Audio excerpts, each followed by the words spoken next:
Well, what's going on, everybody? Welcome to On Screen Live Special, part 1 of 2, coverage of the 62nd Annual New York Film Festival. My name is Andrew Jupin, and I'm alongside my 2 film festival going buds. Here, we're going to bring them in. We're going to review some flicks out of the festival. We're going to plug some stuff. Then we're going to review some more films out of the festival. Then we're going to plug more stuff, as we have been known to do around here. So let's bring him in. First up, you know him, you love him. You love that fucking sick mustache, Mr. Eric Siska. Oh yes, it was sick. I was sick for TIFF, but now it's a healthy stash. So that's right, dude. That's good. Because you made a deal with a Cenobite. You solved the puzzle box. That's right. In exchange for better health to be covering the New York Film Festival. That's exactly why you might be able to see my nipple clamps through this shirt. So I made a deal with the Cenobites. You see. Oh, can you see my little tit tuckers through my t-shirt? We've been seeing some good stuff, man. Yeah. It was a bummer to miss you at TIFF, so of course this is welcome return. That's right. Who I did have at TIFF, but he didn't have any literature with him, but I can see in the green room he's got his nose buried in something. It's Mr. Chris Cabin. Wait, you have tit tuckers now? Oh yeah, dude. I got like a chain between them, you know. Oh, listen. Do you have any CDs in you as well? Have any of them come flying off the wall? You know, the old copy of Dookie just hits you right up the duker. Oh yeah, I got Dookie in my back pocket. You know that one. Sure. Come to the live shows this November, and you can December you can tug my tits. Oh really? Oh, wow. We should put that. We should do a new bumpers now because this is really going to bring them in. If they get to play with his tits, that's going to be tastefully. A tastefully. What do you know our audience? It's a caresser. Come on now. Well, you got to warm me up, Chris. I can't just go right into it. Okay, we'll make that a special pricing because so you can be wined and dined before they play with your tits. Well, now that this has been demonetized on YouTube. Let's talk. Now that the money making opportunity is out of the way, man, you guys were just going. I had something that I was gonna lend to all of this. Something that happened to me. Tit related, or it was? It wasn't tit related. It was something about the show, and now I can't. I don't know. Well, maybe it was something maybe about the live shows. Something. I don't know. I could tell a bathroom story while you think. Go right ahead. Because this is, this is film festival coverage. We're going to go through everything that happens there. Okay. The first big marathon day I was there at the Walter Reed Film Center, or whatever it's called. Walter Reed Theater for Film Movie at Theater. Center. Yes. And man, this guy was just like, so I went into a stall. We should say the Walter Reed Theater for Film at Lincoln Center, some of the worst public bathrooms awful. You will find on Manhattan Island. Just some of the worst layout. Yeah. Ill-functioning toilets. Ill-functioning assholes too. I'll get to it. All the money went to the Alice Tully renovations. Those bathrooms are miraculous. Those are beautiful facilities. But yeah, they have the same. I've been going to this fucking thing since like the early aughts. Those bathrooms have not changed. They haven't done an upgrade. They haven't done anything. Shit has been that way forever. But we are happy to be invited. Yes, we'll live like cattle for you because it's a great festival. So this guy comes in. I'm in the stall, and he starts taking a leak at the urinal like you would. But then I hear this humongous like fart wave. What? It sounded like someone stepped on a whoopee cushion, and it was like I was like, that sounds a little wet. And the guy goes, woohoo! Yeah. And then I'm like, wait, he woohooed after he shit his pants at the urinal? It sounded like maybe it was involuntary, like it was like, ooh. Oh, sure. And then I'm like, you got to check that out. You got to come back here, sir, and check that out. And he didn't. He just left and he went back into the theater, and you wonder why it smells in there. No, that's you gotta go in the stall. You need full inspection. That's right. And odds are nothing happened. Look, odds are nothing happened, but in the off chance, sir, that you have shit in your pants in public, well, you got to do something about that. You can't be going sitting for another 2-hour movie. Something happened. It is unfair to say that the theater, the Walter Reed, smells like shit because it's really a potpourri. Yeah. It is There's BO. BO is actually the one that takes over everything. That and foot smell really do lead the charge. But then you've got the piss and shit. kind of mingling in there in the back part. And then you got guys walking in with a thermos of soup. Oh, my soup for the movies. Here's the thing.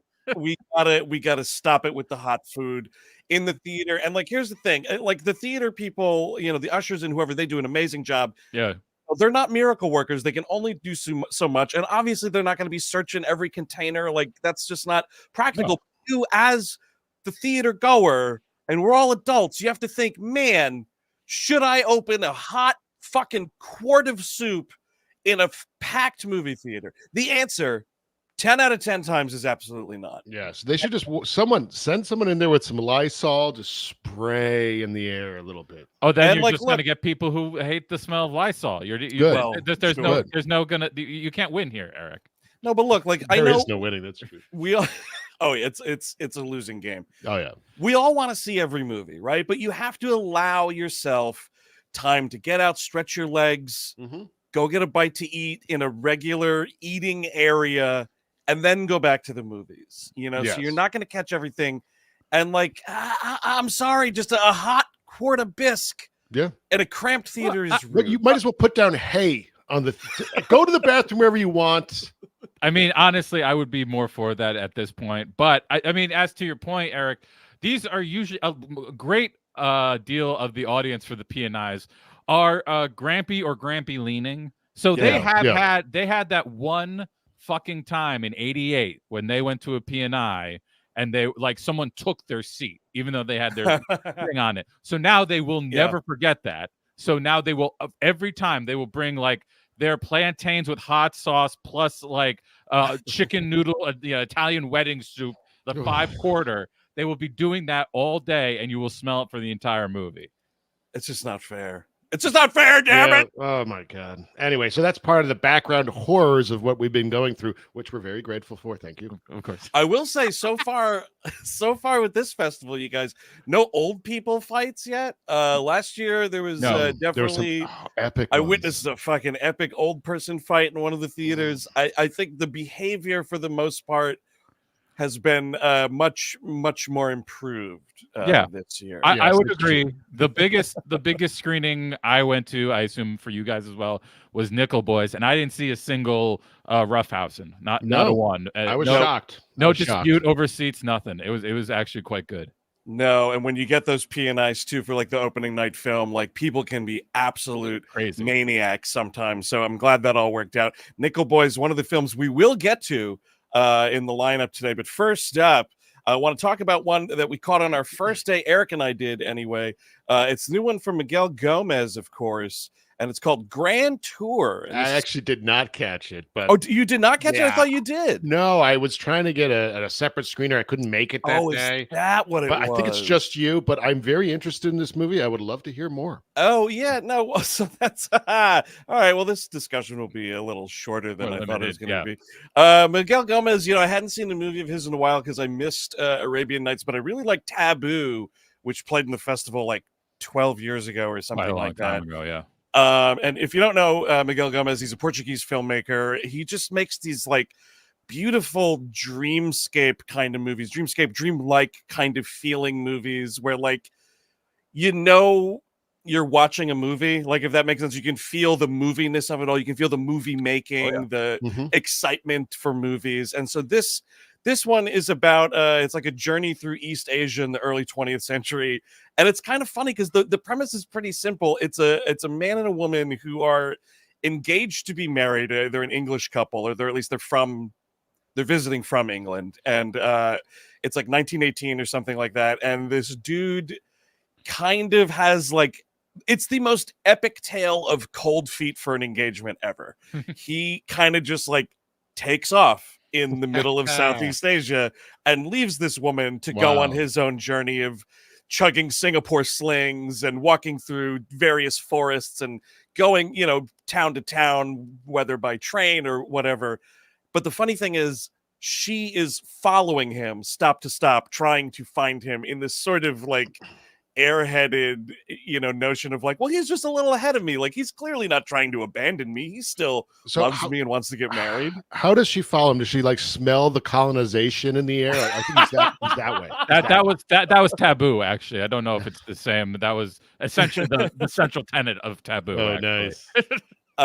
Yeah, no, it's just she kind of just like shows up, and there's like there's some letters given here and there, but it's pretty cool because most of that action in the early 20th century is black and white, and he kind of just plays with time in this cool way. Time is sort of irrelevant to the story. He cuts to all these like really awesome color shots of the same areas, just further along in time, closer to the present time, sometimes seemingly right up to the present time. And it just is like this hypnotic, beautiful ride through cinema in a really cool way. And it's over 2 hours, fellas. I'll tell you right now, I didn't feel a minute of it. Nice. I was totally just like entranced by this movie, and I was so happy right at the start.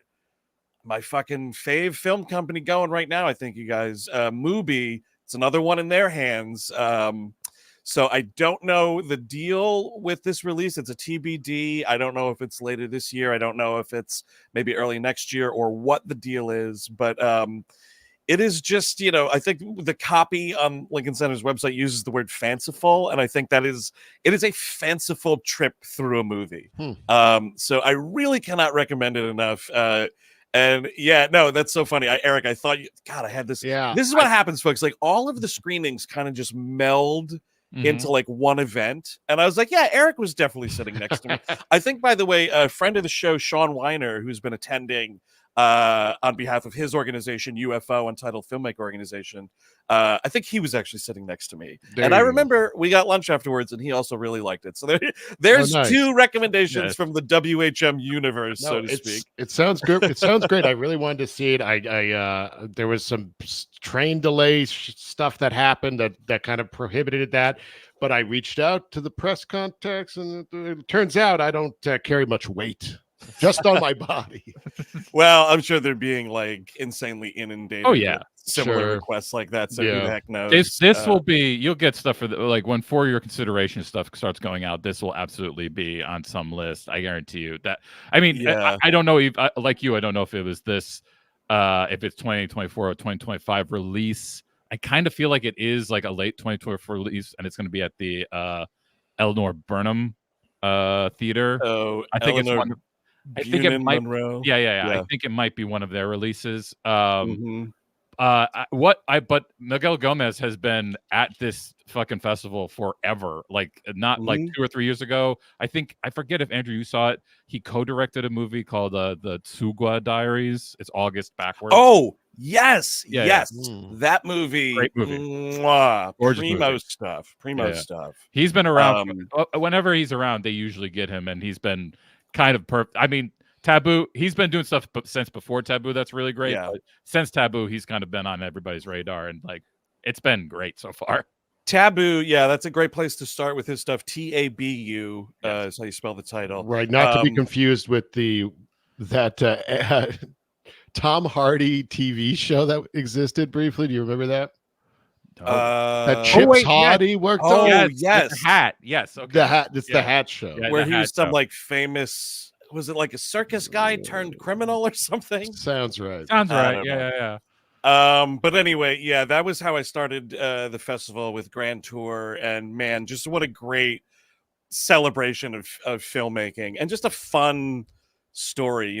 He does some really interesting stuff. There's a train derailment that happens, and it's cool how he handles that. It's also very funny. I will say though, I was looking at what they were drinking in one scene where they're like downing Singapore slings, and I was like, it's like a little too like thin and see-through for Singapore slings. So I'm curious what they were actually drinking. Maybe it was some older Singapore sling recipe or something like that. But anyway, big recommend right out the gate for Miguel Gomez's new one. Up next, a dude that we covered one of his films out of TIFF with, but of course, my dude puts out 2 to 3 a year. Of course, we're talking to Traveler's Needs. It's another new one from Hong Sang-soo. And this one has the benefit of starring Isabelle Huppert. which was a very nice surprise. Now, Eric, you did. I saw it. Okay, you did. I saw it. I saw it. Yes, it's all of his movies are a little slower. You have to get into sort of that groove. I didn't like this one as much as like the Novelists film, I think it was called. Yes, from the I remember you like that one. Yeah. So, Chris, you really like this one. Why don't you speak on that? What did you really like about this movie? I mean, I've liked all of. I think this is at least the second, perhaps the third pairing with Sangsoo and Hubert. In Another Country is the one I remember. I feel like there's another one, but I might be wrong on that. Let me see if I can find it. It's at least definitely the second. Yeah. Yes. And I just like their relationship. Like she isn't you go to a movie with Isabelle Huppert in the lead, and it's usually her movie. Like nobody uses her well. She's kind of the reason you go see a movie with her in it, unless it's from a big director. And even a lot of big directors, I still don't think do that well with her. I think she kind of overpowers them in a lot of way.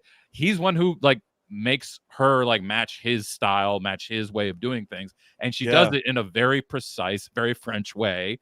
And it gives these movies, I think, a specific flavor over his normal work.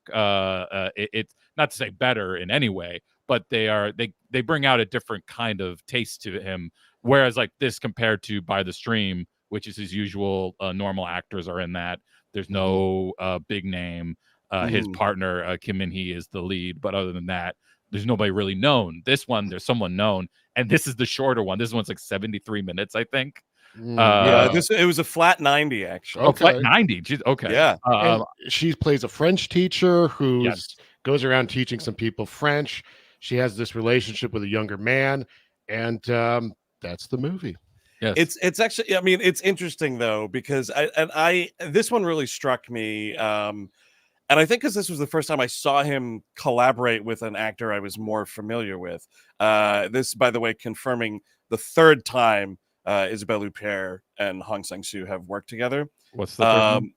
I don't know. Oh, okay. It's just I looked up the copy for Traveler's Need, says reunites for their third delightful outing. And I think it is a delightful outing. And I think, and maybe this was like story I was building up in my head. And indeed, maybe that's kind of his intention just because there's so little here. But I love the mystery about Isabelle Huppert's character and what brought her to Korea in this moment. And what is she doing there? Right. There's so little information given. And in fact, Eric, you're right that she's teaching French. That seems to be how she is presenting herself to people like, oh, yeah, I can teach you French. And the way she's doing it is through like writing down, phrases on cards that people are saying in, they're communicating in English. And she says, okay, like I'll write this in French. And that's how you say it. And I guess sort of this alternate way of learning a language, trying to make it more usefully conversational or whatever. But it's important to note that like, she says in the movie she's never taught before. She has no actual teaching skills. She's kind of winging it, which is right. So I guess she's just a bandit or something, just roaming the land, like getting one over on these people. She mostly just gets drunk off this milk alcohol throughout the film. Which go for it if you can. I mean, that is the speciality of Sangsoo. People getting drunk in like very intimate ways, like and that bringing out different sides of their character and very pointed ways, usually things that are being repressed due to things that are happening elsewhere in the movie. And it's slow, by the way. It's a slow movie. Slow, I don't think I think a lot of film people love it. I don't think a lot of general audiences necessarily would. But even at the film festival, press and industry screening, if you get a little bored during the movie, just look around the theater and count everyone who's asleep. Yeah. I think I had 7. You'll get a couple snorers too. You'll get a couple that really just blare in your ear a couple times. Everyone who you can clock it, right? It's like you slept through 80% of that movie, and then you'll see them go and turn around and release like a review for it, which I always find very funny. I was awake. No, I mean I was feeling it through all, and I don't know if it's because like it had been a while since I'd seen a Hong Sang-soo movie, because I did not catch any of his output last year, and I missed the films at TIFF. So this was my first in probably like a couple years, and I found it like very, sort of like welcoming me back into a very familiar place. And again, that's, I was joking about it with some people online who were like larger fans of his work than I am, and they're getting a little testy about it. But I think that is one of the interesting things about the dude is like he's reliable in the sense that 95% of his movies are exactly the same. They're sort of, I mean, they're constructed the same way. They're not about the same things.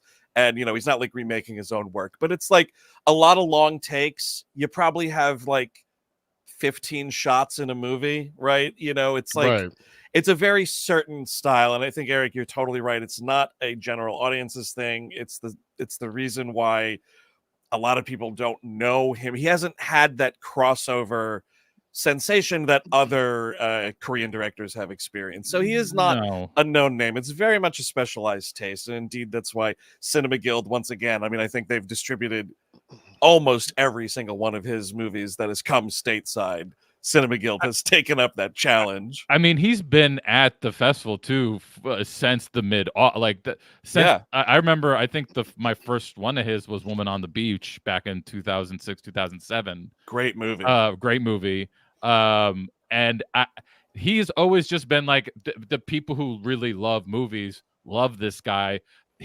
What's interesting is if you do stay with him, there are all these really major differences between all the different movies. He is really trying different things, like the way Soderbergh tried. They're the two that I really think of as like really experimental people in this field still, who put out narrative films yearly usually. That he's trying different things, but yes, it is incredibly slow. Nothing big happens. Everything is very becalmed. I don't think he's made like a thrilling movie in his life. It's even the ones that I love, even the ones I love are not that. It's just not his tone. So I this was to me this End by the Stream, which is also at the festival, like it was at TIFF. I still love all these movies because they're about humans and about human stuff, and he knows what conversations to focus on to build a little story, a lot of inner life through goings-ons and very everyday goings-ons, like working for a theater festival or trying to get taught how to speak French and stuff like that. These are very everyday things that nobody really can focus on, but he has the time and clearly the budget to do so. Yeah, nothing you don't require much of a budget, which is great. I will say this: his first feature, "The Day a Pig Fell into the Well" in 1996, and then since then he has accumulated now 39 director credits. That's crazy. It's like that's like a Rainer Werner Fassbinder output without the cocaine, and I guess it's Xanax or something. Exactly. Yeah, without all the fucking hard drugs. Definitely. Some soju, probably that's about it. Yes. They were specifically drinking a rice wine called like Macchiole or something. MAK something. It's sort of like a pseudo. It can generally be kind of like a pseudo sweet, usually very cloudy kind of rice wine, but tasty stuff, man. That's another thing. You will get pretty thirsty watching his movies. But anyway, yes. So a full-throated recommend in a way that you can give a big recommend to a movie like this. It's a big recommend from two of us and didn't work for Eric. Something that worked for all three of us. We covered it.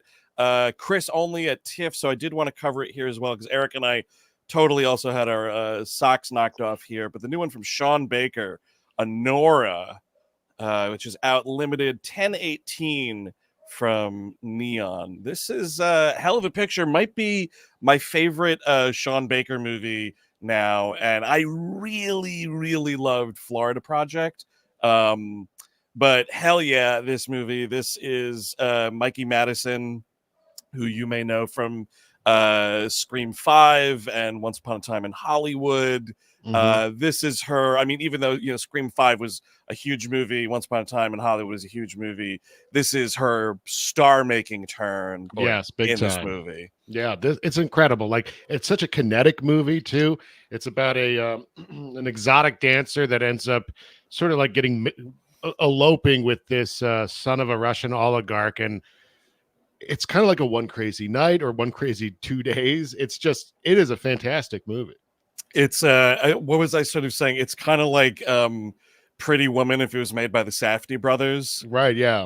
In its own way. Like also it is such a New York movie and such a like deep Brooklyn, like Russian Brooklyn, New York movie, Coney Island, kind of that area. And man, just like the authenticity, and that's what I love about Sean Baker movies in general, like wherever they're set, whether it's like LA with Tangerine, Florida for Florida Project, Texas for Red Rocket, like these communities that he is setting his movies in are so darn legit feeling. Like it has that almost like docudrama, I dare say, like kind of vibe sometimes. Like, you're going through these clubs out in Brighton Beach and whatever, and like, yep, those are real people there. Odds are there's a lot of like non-actors filling this frame in a really amazing way. But yeah, like it's a hefty ass movie at almost 220. Kind of felt it a little bit in my opinion. But like it is just, yeah, like Eric, you said, the kinetic energy of this movie catapulting you through this adventure, just really amazing. Through going through those nightclubs, strip clubs, those like Russian gangsters, and it's very funny. It is so funny. Yes, no, it's legit hysterical. I mean, that's what's always kind of great. I feel like Florida Project probably has the fewest laughs of movies of his that I've seen, but like this is just so damn funny, like top to bottom. But then at the same time, it manages to like turn on a dime and smack you in the face with some real hardcore drama. Like, and I think, and sex. Oh, and sex. No, it's a very, very sexy movie, man. Yeah, thank God for that. Very, very sexy, very legit feeling in that environment also. But yeah, just like this trip that you take, Mikey Madison just carries this whole thing. I mean, not to knock the supporting characters either, because like every single person in this movie turns in like a really memorable supporting role, whether it's like this oligarch kid, are they Albanian gangsters? Georgian, I think, maybe Armenian. Armenian. They were, the handler. The main handler is incredible. Like the trio of handlers are great, but the eldest one, the guy who has to leave the religious ceremony to deal with this, is he's been in a few of Baker's movies now, and he really like makes a stamp on this one. He is so fucking funny in this movie. Karen Karagulian, I'm mispronouncing it, plays Toros. Very incredible, fucking incredible in this movie.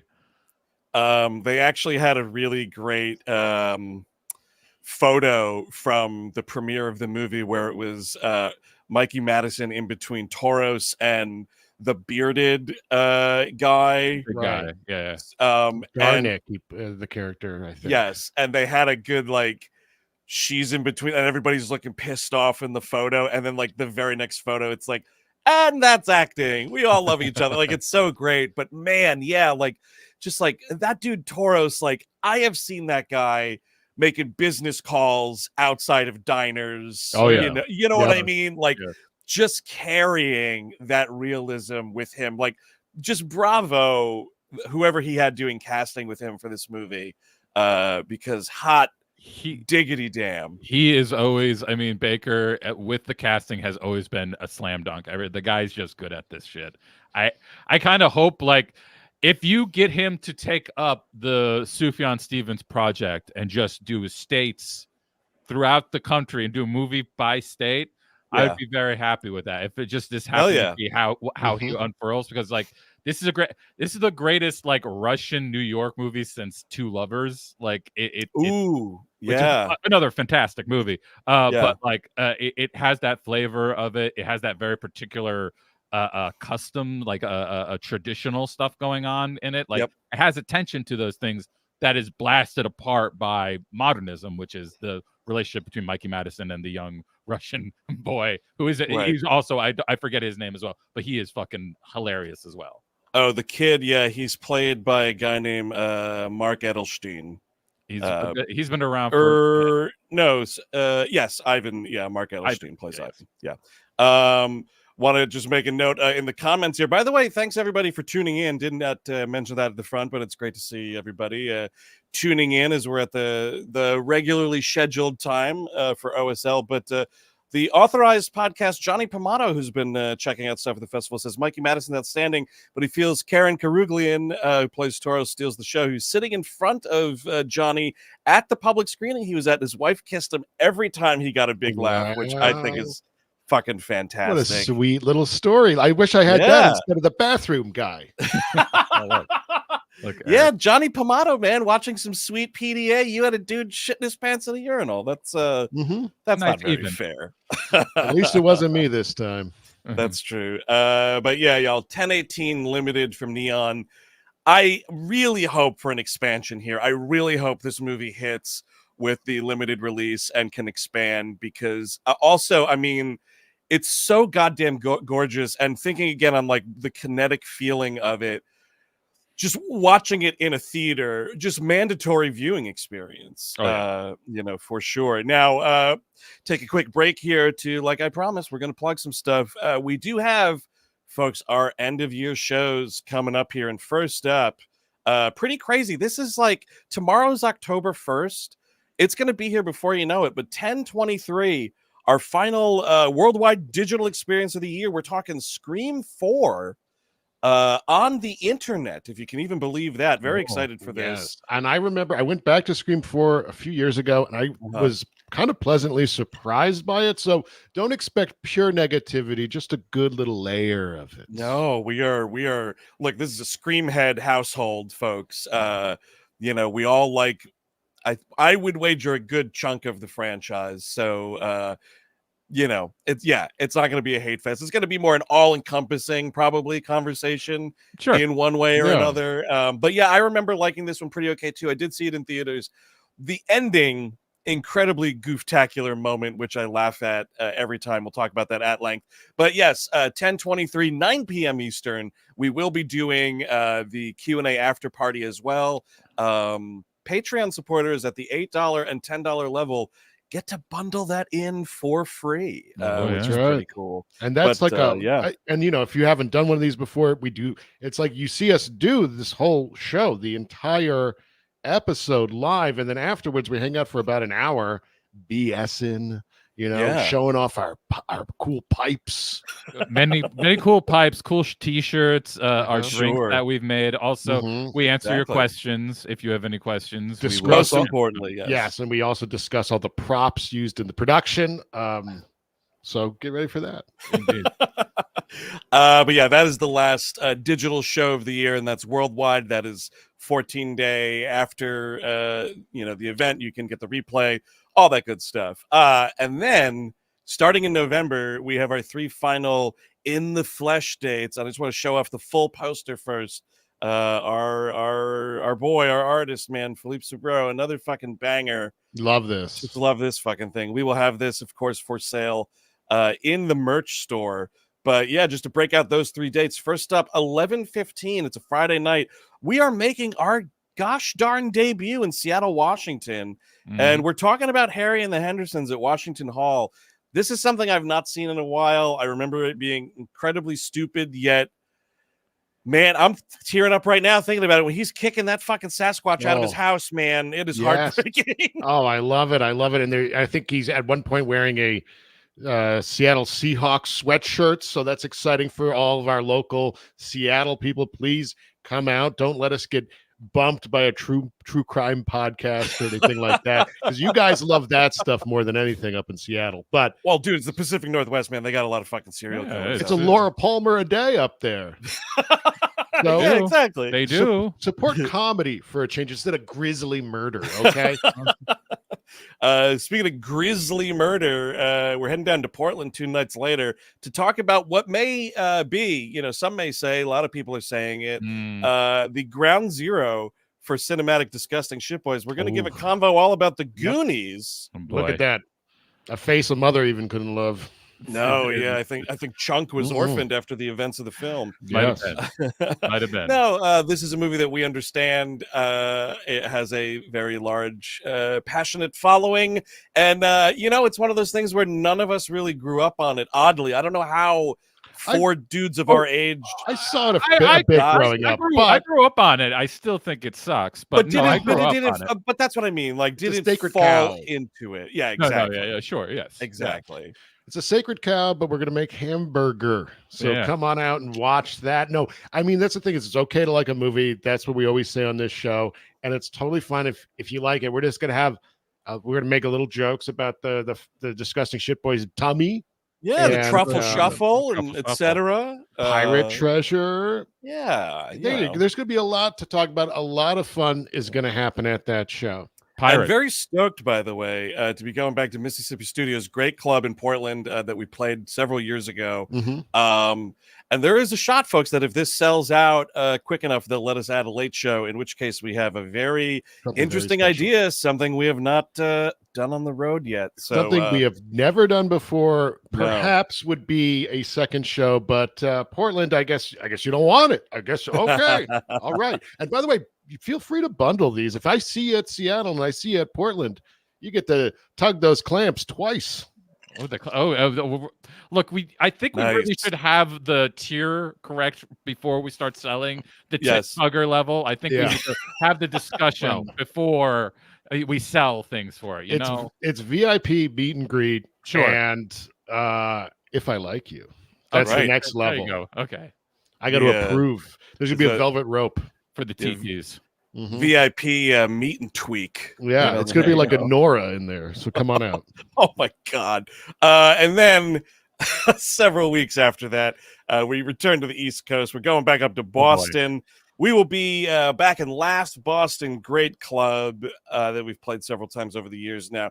Talking Pretty Woman, which that's another movie that a lot of parents like. I like it. I think Julia Roberts this is probably one of her best roles. She's great in it. Energetic, and she's so fun. Yeah, movie sucks terribly, but yeah, she's fantastic in it. And also, sacred cow. No, it's not a sacred cow. It's a sacred chicken. If anything, it's sacred chicken. We will though promise that Steven Sadak will be singing the entirety of King of Wishful Thinking. Of course, the theme from Pretty That's Woman. True. Yeah, at this show, he will be doing that, and we will be leaving the stage for that performance for him to do a special spotlight. Oh yeah, just solo on stage singing that tune. And of course, that movie has pushy, handsy, evil Jason Alexander. Yeah. So there's a lot to talk about. Evil Costanza, I don't like it. Yeah. Where was he more evil, here or as the shitty boss in Blank Man? Wow! Much more here. And Pretty Woman. Much more okay. Actually, I just rewatched Blank Man because I go through the classics, and he's good in that movie as the shitty boss. It's like J. Jonah Jameson he's doing, which is fun. It's like J. Jonah Jameson meets Lieutenant Dan from Forrest Gump. That's right. Yeah. And this, I think, also Pretty Woman was around the Jason Alexander song and dance McDLT commercial days. I think so. It was probably right after that or right around that. So that's like the prime. That's like Alexander Prime, like full head of hair still. He's rocking and rolling in that movie. It's going to be a good time. If you haven't seen that McDLT commercial, look it up. It's worth your time. That might have to work its way into the intro video. Oh, I would love that. Yeah, we'll play some commercials for the folks before we get started. I would love that. Yeah, exactly. So all ticketing information, head over to our website, whmpodcast.com. It's all on our tour page, all 4 shows, tickets for sale. We hope to see you out there. Now, continuing on, we have 3 more things to talk about here. One, I'm just going to do really quickly here, but something from the restorations part of the festival, which is something I love about any film festival that does a restoration section. I think it's brilliant. NYFF always has a real hearty one. And this year, fellas, there was one. It was just going right after my own heart. There was a restoration of Hellraiser playing at the New York Film Festival. Oh, God, that's what it looks like under my shirt. I was going to say, that's what it looks like when people are bringing fucking soup into the theater. This is the 1980s Clive Barker classic. I did stick around last Monday for a screening of the new restoration that Arrow Films did. It's awesome, you guys. It's fucking great. I had never seen I think any Hellraiser movie on a big screen. It was really awesome to watch this with a crowd. Yeah, no, man, I mean, so many of them fucking just started going to video. I saw I think IFC did 3 on the big screen on an old print like years and years ago. God. And that it looked so fucking good. That's what made me really want to push it when we actually did it. But I was so excited. They do have a great lineup. I also wanted to highlight Compensation is another one they did that was really good. I saw it years ago, but they've done a whole new cleanup on it. I think Janice had something to do with that. It's fantastic, and I've loved every year they've done this. I think like the first year I did this, they did the Max Ophuls. They did like 3 of his, and that's what got me into his stuff. So anytime you can hit the revival section, I really, really think you should. Yeah, no, definitely take a look. See if there's actually, I can see, I'll plug it right now. October 5th, they have a screening going at 9:15 at Lincoln Center if you're here in New York for the festival. And October 9th, they're doing one at 1 p.m. Let me tell you, I mean, Hellraiser, see it when you can see it, I guess, but not really a movie to watch when the sun's up. No. Oh, I like 1 p.m.s. I like, because then I can go out to dinner and I'm home by 8. I'm asleep. I just mean the content of this movie is such that, like, it's kind of hard to vibe, on a sunny afternoon is all. Well, it might be dreary that day. We don't hope for a cloudy day. It looks great. And I got to say, there is a moment, I was watching this with our bud, Sean Weiner, as well. He'd never actually seen it before. Or he said he suspected that if he had, it was back in the purchase days and he was like super wasted. He didn't remember any of it. And there was actually a large group of people, because I think someone sort of did a cursory, like, to their own group, like, who hasn't seen this before, and it was a group of like at least 8 or 9 dudes, and a bunch of them were like, no, I haven't seen it before. So 1, pretty great. 2, well-behaved repertory audience, not something you get a lot here in New York. That's true. People love giggling, chittering and tittering and whatnot for things that may be a little like dated or hokey or whatever. And like, there's gooftacular shit in Hellraiser, of course. So like, laughing was happening when laughing was appropriate. But overall, really well behaved. But something I'd never noticed before, and this is a movie I've seen probably at least like 5 or 6 times. Andrew Robinson and his the wife there, when they move into the house and they've, like, I guess loosely decorated it, they have a framed poster of a photograph of the Twin Towers. Ooh. And I guess, like, they're from New York. He has all these lines in the movie about, like, well, this shitty house is still better than Brooklyn. That kind of shit, right? So, like, I guess that's their New York, memory that they took with them. Are you suggesting Pinhead saw that and then decided to take a flight? Well, here's what's just weird about watching it now is, so that's very prominent in their stairwell in this movie. The end of the movie, and this doesn't really spoil anything, but like, the house catches on fire and is burning to the ground for reasons. And you see this fucking poster, and indeed the Twin Towers inside the poster crashing down in flames right front. And I was like, that's weird. And because I'm seeing it so big, I'm actually noticing it happen on the screen. I've never seen it on DVD before. Very weird. We've never asked the question before, where was Clive Barker on that sacred day? That's true. What did he know? True. When did he know it? Exactly. These questions have never been asked. I mean, Hellraiser teleportation stuff. Is that how those cutters got into those seat rests? We'll never know. That's true. Philippe Sobrero comments, Cenobites can't melt steel beams, which, I believe that too. You just gotta think about it. That's right. The Hellraisers are committing mass terrorism acts. Everybody wants to tell you that solving the lament configuration is impossible. I'm here to tell you, someone who had a 3-hour conversation with Pinhead the Cenobite last night. It's solvable, folks. It is solvable. We have Butterball here. He's going to be speaking a little bit about how he has been persecuted during this time and how he has been taking the fault for people that are not part of the Cenobites. Oh my God! And now Kanye West is dressing like one of these Cenobites now, right? That does seem to be what his final form will be: is to be sticking pins all over his head and then talking normal about his Rubik's cube. Yeah. And so, how is he turning that around into flagrant anti-Semitism. Well, that's just a natural outgrowth of the Kanye West. Like that's oh, not. got it. That he doesn't have to do anything to create that. That's just natural. That just comes out of him. Yeah. No. Well, honestly, it's not the first time you've seen Cenobites just wandering around Hollywood. I think we got a file photo right here of a Cenobite walking around Hollywood. Oh yeah. Oh geez. Oh no. Terrifying. I thought it was a Cenobite. It was just Kristen Stewart's father again. Oh my God. By the way, if you're listening to this on audio, definitely check out YouTube, our channel. We Hate Movies there. Because they won't show you that on regular television. That was too scary. Oh no, yeah. Not even Alex Jones. Not even Alex Jones will show that to you. He knows it's too spicy. Oh wait, this is really funny. Hey, hang on a second. Oh fuck, where was it? There was a good comment here. Oh, here we go. Knowledge Junkie says Kanye's Cenobite name would be Skinhead. Yeah. No, that's about right. That's kind of funny. Anyway, yeah, this is a restoration that I think you're going to get to see in this new Arrow Films quadrilogy 4K and Blu-ray set that's coming out. They're calling it it's a Quartet of Torment. I spelled that wrong. Very smart to put to only do it with the 4 that matter. That's very smart. I my hat's off. I already pre-ordered this one. Arrow, very smart move, I say. Hell yeah. No, I got the pre-order going down too. Stick with the ones that were theatrically released. I know Henry Cavill was in one. Stop. Oh yeah, I think that's the one. I think he's in the one that's also with Lance Henriksen. It's like I think it's the 6th one. Oh, so that's not the video game one then? Hell World or whatever? Maybe. Oh, I think it might be actually. That might be. So that's, you know what? Bring him back. Henry can play Big Bite. Ooh, Big Bite. I like that guy. It's Big Bite, and he's raising hell.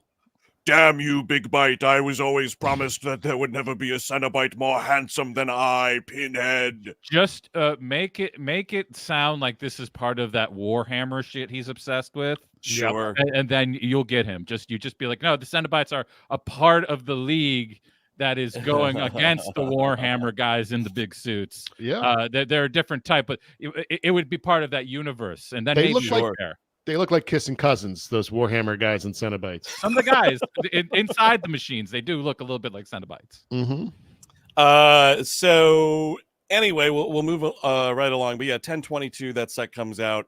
We got it pre-ordered here. Fuck yeah. Something that's out now in current release, but we're including it here because, we haven't done any current release stuff in a while, of course. Someone was like, not counting TIFF, it's been 2 months since they did an OSL. And I was like, well, 1, count the TIFF shows. And 2, we already told you we were taking August off. But indeed, here's a movie that's out right now. And it did have a special IMAX event that was part of the festival. I haven't had a chance to see it yet. I feel like Steve and I will rap about it when OSL proper comes back later on this month. But in the meantime, the two of you have it out. Tell us what you thought all about Francis Ford Coppola's Megalopolis. Want to say, yes, even though Chris and I did ultimately like it, some people think of, the We Hate Movies guys like this, or they didn't like that. We are not a monolith voting block. Steve saw it. He disliked it very much. So you like that? So Chris and I actually liked it. Steve did not like it underlined, so that you realize that we're different people. I know it's confusing sometimes, and I don't know if I like it or not because I haven't seen it yet. So Chris, do you want to kick off with what this is about? And I mean, how do you even? I mean, it's a grand tale of power. A fable, as big Frankie Cope has said it. It's about Caesar Catalina versus what is Gus's name? Giancarlo Esposito's character's name, the mayor, right? Mayor. Cicero, the mayor. Yes. So they're using all these actual kind of Roman names. A lot of the movie is Francis Ford Coppola equating the fall of America, which we are in, with the fall of Rome. Yes. And it really works well, in my opinion. I think the imagery and stuff really works well. There's going to be so much to unpack in years to come with this movie that I think people are just having this immediate visceral reaction to it because it's not about, usually movies are like, that guy's got a bomb and I need to stop him. Like, cut the green wire.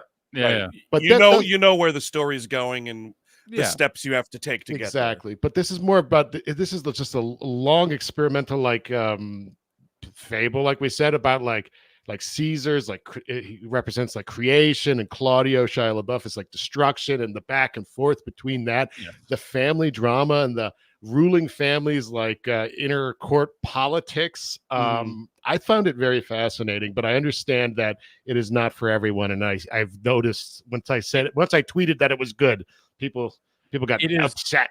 Very much not normal. It is just a weird movie. I think it's just easy to say that. It's a weird fucking movie. And I love that about it. I think what's interesting about it is that he's using a lot of the weird like quotations of Shakespeare that go on for a little longer than they should.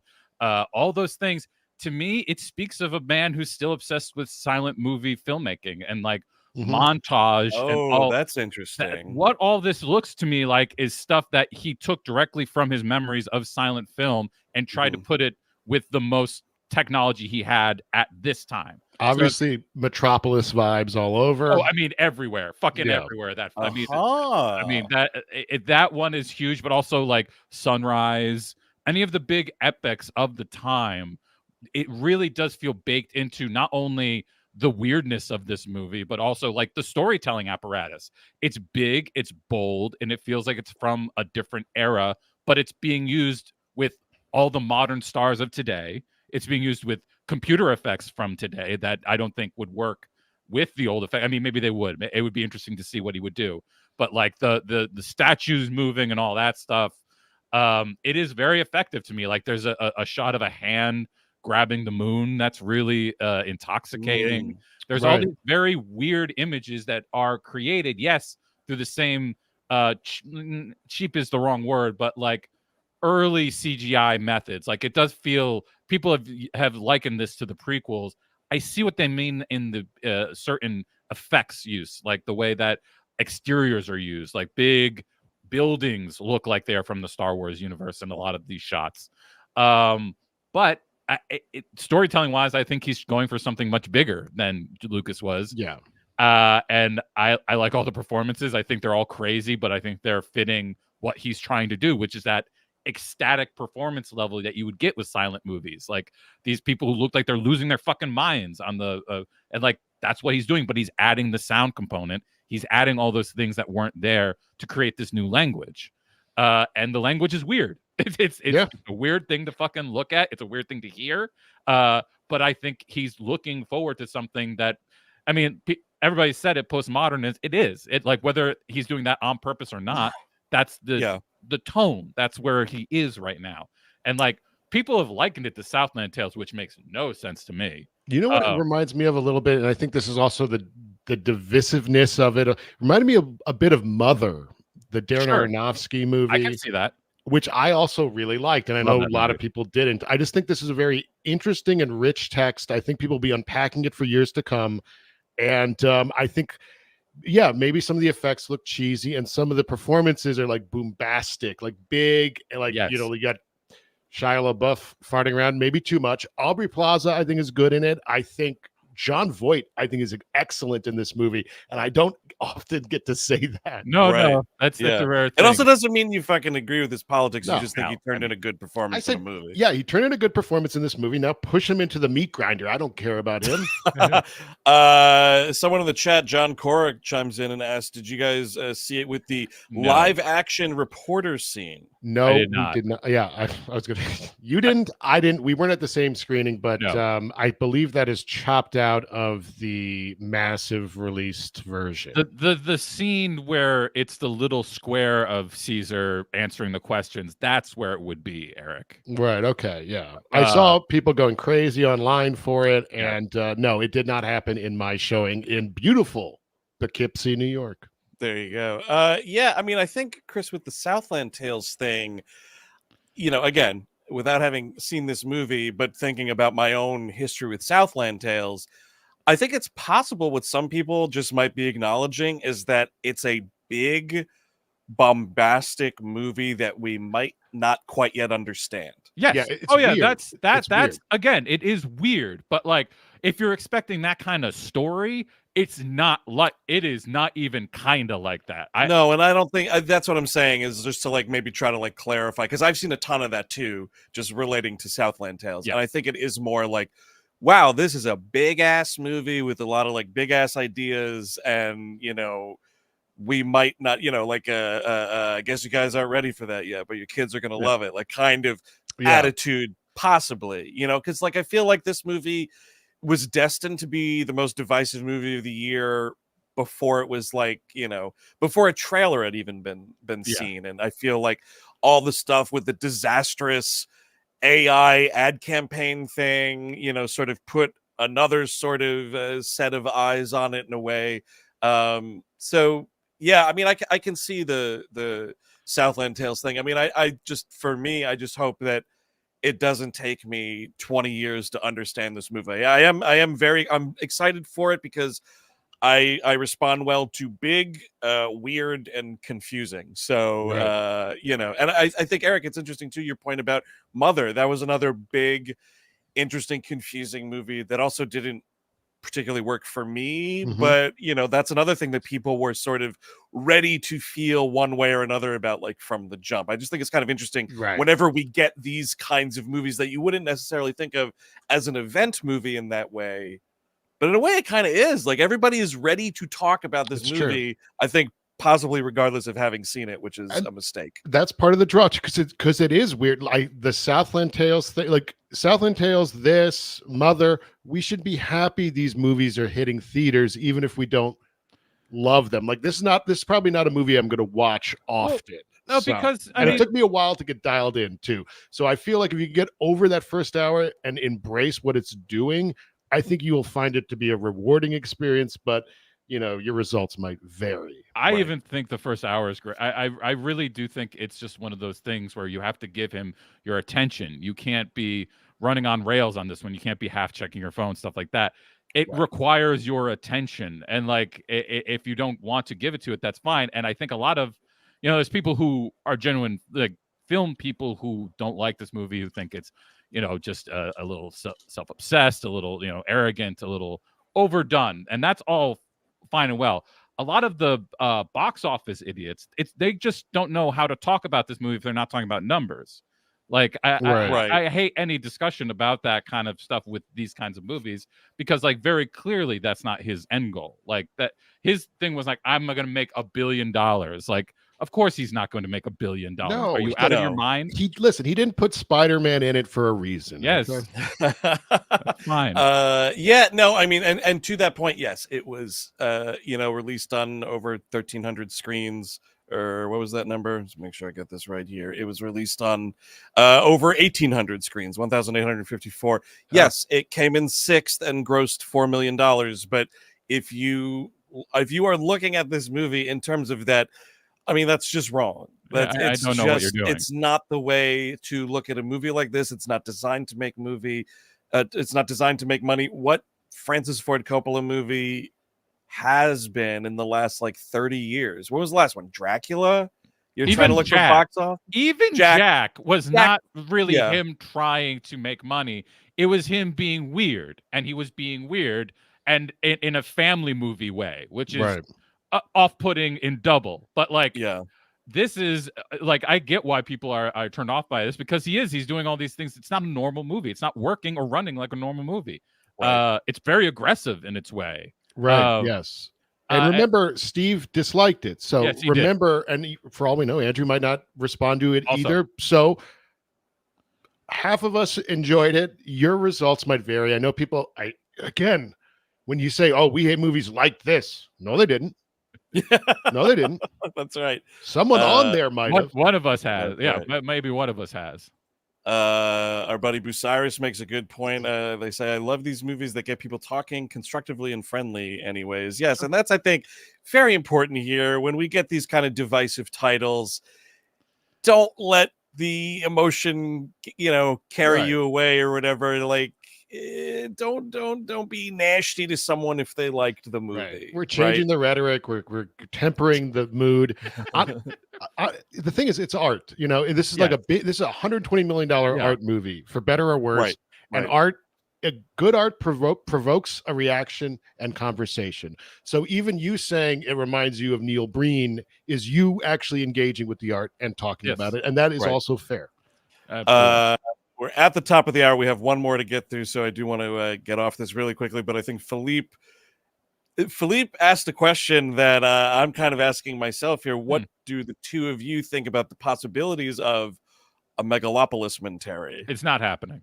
No, absolutely no way we can do this. No. I was gonna say maybe, but no, just because of like the scope of it all, Chris. 100 different reasons. It's not a story. There's not a lot of stuff to pluck out of it, like in that way.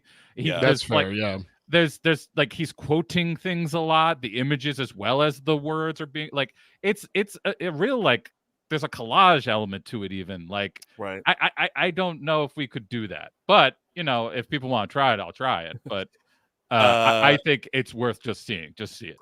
The only thing I will say about the business that it did and why it's important for one reason, and it's not even a huge reason, but thinking about both in terms of the business that it did and the release calendar. If you're someone who has this movie out in your area on IMAX, and that's really how you're dying to see it, you have to see it this week, because on Friday, Joker Folie à Deux comes out. No, I'm sorry, you had it right. It's Jokey.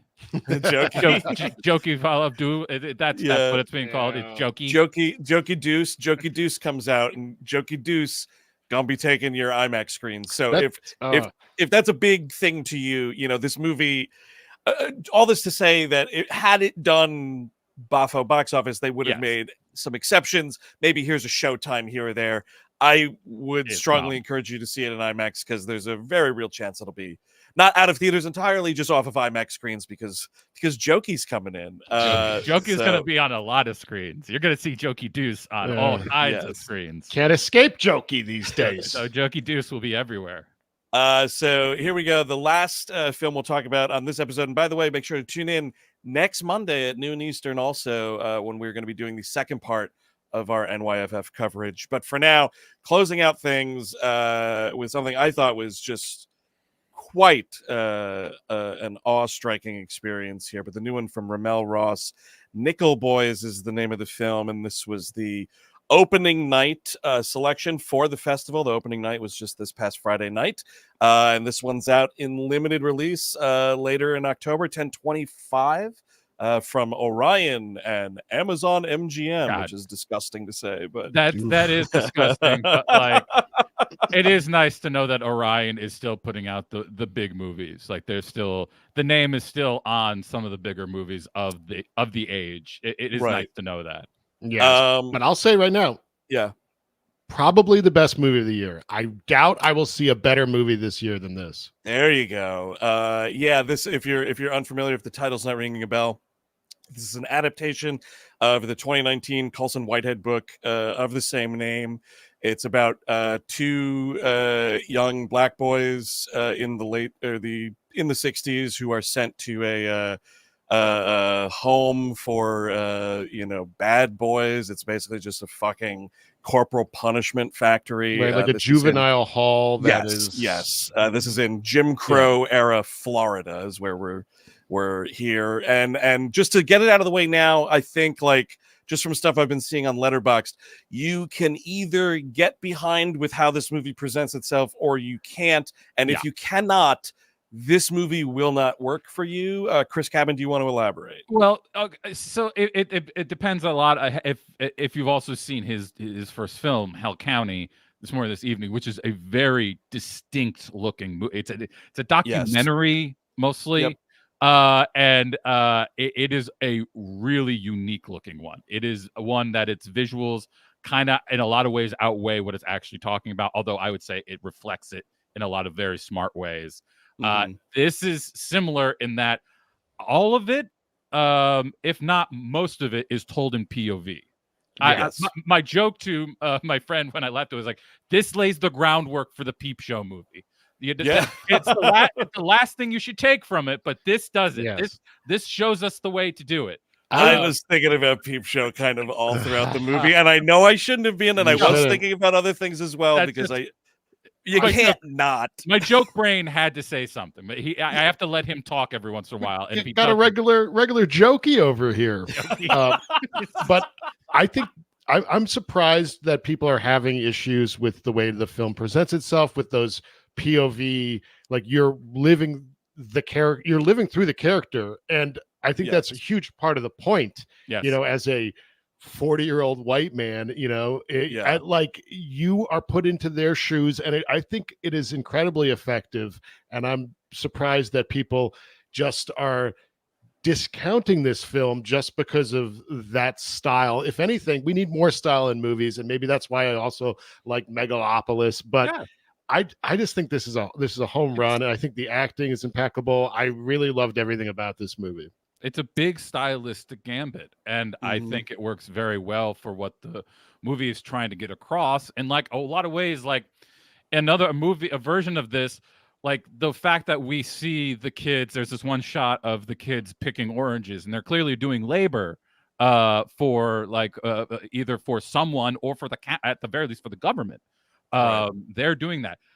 That would be turned into a thing of a political meeting before you could actually settle into the image in another movie. Like, oh yeah, we just, we don't pay him nothing. And like, just talking about how like but when you're in the movie and you just see him walking through this, and you get like what the sense of just working there was. It wasn't the politics of it aren't bludgeoning you over the head right as soon as you see it. They're giving you some time to actually soak in it. And then eventually it's a roaring emotional movie. Like the feeling at the end of it is so huge. And I mean, like, I'm not going to talk about the twist much, but like there were scenes where I was like, wait a minute, including the bar scene, which is fantastic. Oh yeah, yes, absolutely. And there's also a lot of cutaways and references to the movie, The Defiant Ones. Yes, with Tony Curtis, and Poitier. Also an excellent movie. If you haven't seen 1958's The Defiant Ones, I really recommend that as well. And just talking again, I mean, because you can't talk about this movie without talking about how it's shot. Just credit where credit's due. It was shot by Jomo Frey, who, I mean, like right away when this movie started, I was like, oh, of course Jomo shot this. They also shot All Dirt Road's Taste of Salt from last year. It was also in New York Film Festival. And that was another movie that just knocked me on my ass. And I think in both situations, what's interesting, and Nickel Boys specifically, because of like the setting that we're in, right? We're at this juvenile detention center where corporal punishment against the black boys is clearly happening, and the white boys in their own separate place probably not as much, although probably happening in its own way. But you can see again, Chris, to your point about like in another movie how would something function. And one thing that I really applaud this movie for is thinking sort of critically and artistically about how can we show what this was like, because this, of course, it's based on the Colson Whitehead book is fiction, but it's based on a real event, and also in Florida. And oftentimes, these movies we love, it's almost as if like the only way you can show black suffering is through like gruesome, graphic fucking scene after scene. And as if that's the only way you can communicate what's going on. And this movie gets around that by just orchestrating and informing you about these acts differently. What's going on. You're not missing anything, but at the same time, the viewer is not subjected to just scene after scene of fucking brutality and whatever. It's a much more subtle approach to telling a story about those conditions and that part of our history. It's just fan-fucking-tastic. And I have to say, it's kind of bonk to me that this is with a fucking mainly streaming service now. Like, really? You know what? It's fucking MGM Amazon. Yeah, like, that's, I feel like because in their own cynical way, right, they'll put this in theaters because it's like possibly an Oscar contender, or an awards contender in some way, you know. Best supporting actress, it better fucking be. Anjanu Ellis-Taylor as the mother in this movie, she is just fabulous, and seeing her turn from Justified City Primeval to this, like, just what a talent, man, what an absolute talent she is. And the two guys playing the teen age of the two boys, Elwood and other kid's name, Turner. Yes, Elwood and Turner. Yeah, so Ethan Harris plays Elwood and Brandon Wilson plays Turner. These guys are fucking fantastic. They are really good. I mean, they're who you're looking at mainly this whole time, and so you're with them through a lot of the movie. Hot damn, just two great performances. Like we said, Anjanu Ellis-Taylor also great. And then what you get of him too. Hamish Hamish, dude. Hamish Linklater as like the guy running this piece of shit school. Just terrifying performance. Yes, and I'm just looking now online. It says that there's going to be a limited theatrical release on October 25th of this Amazon year. Usually for the big ones, like I remember they handled Manchester by the Sea, and I remember they put it in a good amount of theaters. Well, they hired out Roadside Attractions to do that for them. Well, I don't know if they're doing. I guess they're doing that with these guys now. Then that I don't know, because basically MGM is now owned by Amazon. That's what that is. And Orion, helped produce this movie, but they're not in a position to really distribute. So it's up to Amazon. Amazon does have people that do theatrical bookings. It's just whether or not they want to fucking do that for this movie. You got to push this movie. You got to push this movie. And I think this movie deserves to be in awards consideration in a major way. I think it will. I don't think it'll take the acting stuff, but all technical stuff, like Alex Summers and Scott Ilario's score is really freaking good. Speaking of not letting you know what emotions to feel, it's more music responding to the world of the movie, like the clangs of things, the way you pick stuff, like those kinds of noises burnt into a kind of music, rather than being like, this is what you should be feeling now. And like, right. It lets you live in the world as the images are trying to allow you to do as well. I'll be shocked if there's no Best Picture nom. That would be crazy. I would say that would be fucking nuts. I think it's got a chance to win too. So it's fascinating. We have now in this year 2 documentarians making feature narrative debuts. Because RaMell, I mean, this is his narrative feature debut. He's only directed a couple of shorts, and then Hale County This Evening from 2018, which is a fabulous film. Unbelievable. So and then you have Josh Oppenheimer doing the same thing. But Chris, as you reported out of TIFF, it sounds like RaMell is kind of more successful. Way more naturally adept at this. Just immediately set off running with this thing. And I Oppenheimer definitely has a bit of a struggle with the end. So just rave. That's one I think, it's probably okay to say We Hate Movies says they liked it. I have a feeling Steve will like probably this too. But 3 out of 4 guys already really had our we outweigh him at this point. It doesn't even matter what Steve thinks. We outweigh him, and that's pound for pound. We Hate Movies likes this movie. So we are physically bigger than him. We do literally outweigh him also. But that is going to do it for this episode of OSL. We ran long. Thanks for sticking with us. If you got the audio only version, thanks for checking that out as well. Again, next Monday, our second and final bit of coverage from the New York Film Festival's 62nd year will happen then. Big week in the WHMU. Just real quick, tomorrow the Spooktacular kicks off. 4 movies is the theme this month. Kicking things off tomorrow with A Nightmare on Elm Street 4. The Dream, which one is this? Master? Yes, Master. Yeah, Dream Master. And then big week for the big franchises on We Love Movies over on Patreon. We are talking Halloween 4, The Return of Michael Myers. Ooh, these episodes, we recorded them already. They're coming out. I'm so excited. It's fun to get back into the sandbox you all know and love of Freddy Krueger and Michael Myers. We have a blast with these episodes. And then Friday, of course, it'll be the second episode of the second season of Too Old for This Shit dropping, where we're talking all about the Penguin, the new Max series. Just a big hell yeah all around for that. That's something good. We Hate Movies says is good. Yes, so there you go. But that's it for now. Have a great week. Enjoy all the shows. Thanks for tuning in. We'll see you next week on OSL. Until then, I've been Andrew Jupin. Eric Siska. Chris Cabin. Adios, folks. Bye-bye.